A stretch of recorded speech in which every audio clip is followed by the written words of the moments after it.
Hello students, today we shall talk about major painters of realism in the late 19th century. Our chief objectives in this module are to understand the works of Daumier and Courbet. The module obviously includes introduction, Arnaud Daumier 1808 to 1879, Gustave Courbet 1819 to 77. Introduction. If Romanticism was personal, emotional and occasionally spiritual, Realism was objective and down to earth. Realist painters and sculptors sought to convey not grandeur or even beauty, but rather a commonplace in all its ordinariness. Romanticism overlapped with the realist movement of mid-century. Delacroix lived till 1863. Romanticism lived with him. The realist artist arose from 1830s towards. Ingres also survived, and his neoclassical influences were still felt right into 1860s. It is this mix that makes the French art of the 19th century so vigorous and also confusing. The main schools of realism during the 19th century included the English figurative school, the French school led by Gustave Courbet, the Russian school led by Ilya Repin, the German school led by Adolf von Mengele, and the American school led by Thomas Atkins. In addition, numerous artists produced paintings in the realist style, including the romantic Theodore Géricault, notably his asylum portraits, the impressionist Edgar Degas, notably his ballet pictures. These artists were born at the close of heroic age. In their youth, they saw the breakdown of a common language of classicism, the dissipation of revolutionary idealism, and the growing division between artist and public. In their maturity, they saw the abandonment of Enlightenment principle and widespread accommodation of authoritarianism. At the end of their lives, they beheld the promise and threat of communist insurrection and the complete collapse of a bourgeois public sphere. Together, all of this convinced the artists and writers of the mid-century that they were living through a cultural rupture of unprecedented dimension. The name given for that broad approach of change was modernity, which we will come to later, and the name for that specific post-romantic generation was realist. I am not only a socialist, Courbet wrote provocatively to a newspaper in 1851, but a Democrat and a Republican as well, in a word, a partisan of all the revolution and above all, a realist. For realist means a sincere lover of the honest truth. Inspired by Marx's words about how bourgeoisie has turned all interesting professions, physician, the lawyer, the priest, the poet, the man of science into paid labor. Realist art talked about the depressing result of humankind, of the uninterrupted disturbance of all social conditions. as seen in Domier's The Third Class Carriage, painted in 1862. Millet's Gleaners, 1857, and Courbet's Stonebreakers, 1850. Honor Daumier, 1808 and 1879. He is the most known for his lithographic work in newspapers, attacking social injustice, intellectual pretentiousness, satirizing government officials and the manners of the bourgeoisie. In journals such as La Caricature, L'Isivre. He also worked as a sculptor and printer.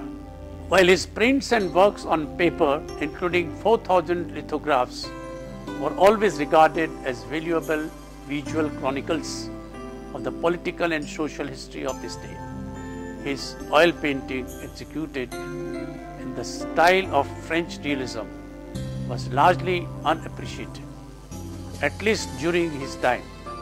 Now his paintings are held in high esteem. In this lithograph, the hero is the lithographic typographer who stands firm on his ground with clenched fists. On the rocky terrain is written freedom of the press. In the background are two sets of people, members of the bourgeoisie, feebly brandishing an umbrella. On the left, and the dethroned and crownless figure of fainted Charles X receives ineffectual aid from two other monarchs on the right. It obviously is saying that the press is the most important voice and group today. In depicting the masquerade in the Rue Transnonain was part of the April 1834 riots in Paris. Daumier undertook a very bold step. In the 19th century, French political caricature was heavily censored. When the workers killed a soldier in a demonstration, they in response killed everyone in the building. The moment shown by the Daumier is the bloody aftermath of the event. A family disturbed from their sleep and then murdered. The wife lies in the shadows of the left, her husband in the center of the room, and an elderly man to the right. It takes a few minutes for the viewer to realize that under the central figure's back, there are also the bloody head and arms of a murdered child. Daumier was known for his biting caricatures and social commentary in print form. But this image is one of the most powerful.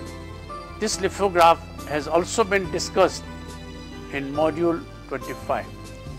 His caricatures had such a great impact that France actually passed a law limiting freedom of the press to verbal rather than pictorial expression in 1835. Gargantua is a good-natured giant in French folklore. In Daumier's print, King Louis Philippe, the French king, is seated on a throne before a starving crowd like Gargantua. You can see the poverty-stricken woman trying to feed her infant. A man in rags is forced to drop his last few coins into a basket. As these coins go up to the ram into king's mouth, the greedy but well-dressed figures grasping at falling coins and appreciating Louis Philippe. The message is very clear. The king is never satisfied with what his kingdom has to offer. Obviously, Daumier and his publisher was sentenced to jail for 6 months and fined 100 francs. This is particularly interesting because it talks about the changed gender roles, though in a manner both funny and subtle. As many women took to writing and met many editors and publishers, housework and child rearing became a task that both the husband and wife had to do. In this caricature, the lady says to her husband, "Goodbye, my dear. I am going to my editors. I will probably return rather late. Don't give the baby food to daughter twice. Another thing, if it is needed, you will find it under the bed." Look at the husband, the father, who is looking sweetly and happily, very caringly at the child as he feeds him. His third class carriage illustrates his attention to realist concerns. We know that Paris at this time was bursting with population explosion, and most of them were working lower classes. Look at the lower class figures, the passengers crowded together in a dark, confined space. The three passengers slumping in the background are resigned to their situation, low economic status. Their psychological isolation defends them from the crowded conditions in which they live. A section of society seems to have been framed unawares. Strong contrast of light and dark, notably in the slouted top hats, create clear edges, in opposition to looser brushwork elsewhere. The very setting, the interior of a railroad car, exemplifies the new industrial subject matter of 19th century painting. You have seen his other works in previous module. Please refer to them judiciously. Gustave Courbet, 1819 to 1877. Courbet rejected both the soft focus of Romanticism and the heroism of neoclassical painting in favor of objective truth, however ugly or unpalatable. Indeed, for Courbet, art was not just about painting pretty pictures, but rather about depicting the irregularities of nature in all its beauty and harshness. By depicting such everyday naturalism, he rejected the conventions set by French Academy and the Paris Salon, but raised the art of genre painting to the level it had been previously occupied under Dutch Realism. Also includes still lives, landscapes, portraiture, female nudes, and animal pictures. Closely associated with other realists such as Honor Daumier, 1808 to 1879, and the Jean-François Millet, 1814 to 1875, Courbet is best known for masterpieces like a Burial of Ornans, 1849, Musée d'Orsay, Paris, the Stonebreakers, destroyed in Dresden during World War II, now lost, and the Artist Studio, 1855, Musée d'Orsay. Courbet's independent behavior and scornful attitude to the academic art had a huge impact on artists of Paris, including both the Impressionists and Post-Impressionists. By this means, Courbet attempted to turn formerly neglected peasant and proletarian salon spectators into artistic collaborators, thereby potentially ennobling and empowering them at the expense of their putative betters. Let us look at the Stone Breakers. It is described as one of his first works and an icon of peasant life. Like I said before, Marx's influence on painters of this time was immense. Well, this painting reflects the impact of socialist ideas. Look at the two workers, one breaking the stone and the other lifting a heavy stone rock. While it reminds us of a simple age in the romantic vein, it also shows the mindless repetitive character of the physical labor born of poverty. The characters' faces are lost under the head or is turned away, showing their class rather than individuality. A same kind of sameness, repetitiveness of French society is shown in his other painting, A Burial at Ornans. It records the funeral of his grand uncle, which he attended in September 1848.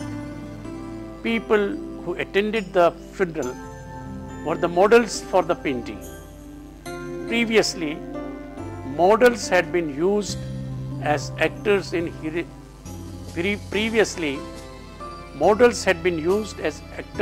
historical narratives. But in Burial, Courbet said he had painted the very people who had been present at the interment. All the townspeople. The result is a realistic presentation of them and of life in Ornans. It feels unedited, a transcript of life in Ornans. It also reflects the deep attachment of the French people to their individual regions. I have a feeling of my country in a bigger country. However, because all the characters are shown is the exact way as the other, it is in a way also showing that none of the nostalgia matters. Look at the female mourners on the right, a circle formed by male relatives, a group of beadles, local officials in red, and a priest frames the newly dug grave, while churchmen occupy the far left, all making no theatrical gestures of grief, and their faces seemed more caricatured than ennobled. When the burial was first exhibited in 1850, cities found it boring. They also objected to monumentalizing such a everyday occurrence. Well, today it is a masterpiece. In 1855, Courbet submitted 14 paintings, including A Burial at Ornans and the Artist Studio, for exhibition at the Exposition Universelle, only to be rejected. So Courbet displayed 40 of his paintings, including the Artist Studio, in his own gallery called the Pavillon du Realisme, which was a contemporary structure that he erected next door to the official salon like Exposition Universelle. The work of an allegory of Courbet's life as a painter is one of the most puzzling pieces of his. He is flanked by friends and admirers on the right, and the challenges and the opposition to the left. Friends on the right include the art critics Champfleury and Charles Baudelaire, and art collector Alfred Breuss. On the left are figures, priest, prostitute, gravedigger, merchant and others, who represent what Courbet described in a letter to chamflore as the other world of trivial life.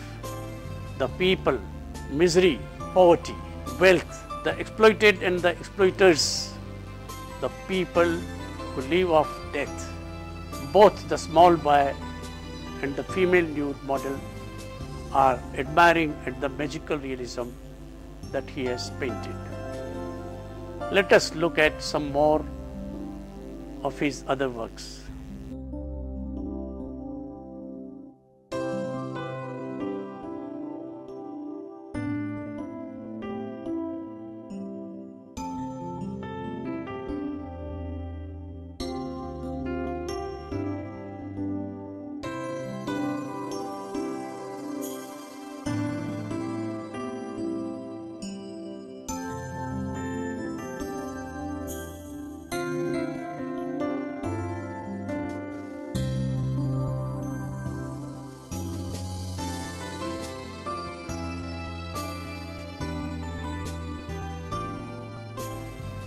I will stop this lecture with the following words of Courbet, written as a part of the brochure of his exhibition. Mentioned above, it may also be called the Realist Manifesto. The title of the Realist was thrust upon me just as the title of Romantic was imposed upon the men of 1830. Titles have never given a true idea of things. If it were otherwise, the works would be unnecessary. I have studied the art of the ancients and the art of the moderns, avoiding any preconceived system and without prejudice. I no longer wanted to imitate the one than to copy the other, nor furthermore was it my intention to attain the trivial goal of art for the art's sake. Now, I simply wanted to draw forth from a complete acquaintance with tradition the reason and the independent consciousness of my own individuality, to know the order to do. That was my idea, to be in a position to translate the customs, the ideas, the appearance of my time, according to my own estimation, to be not only a painter, but a man as well. In short, to create living art, this is my goal.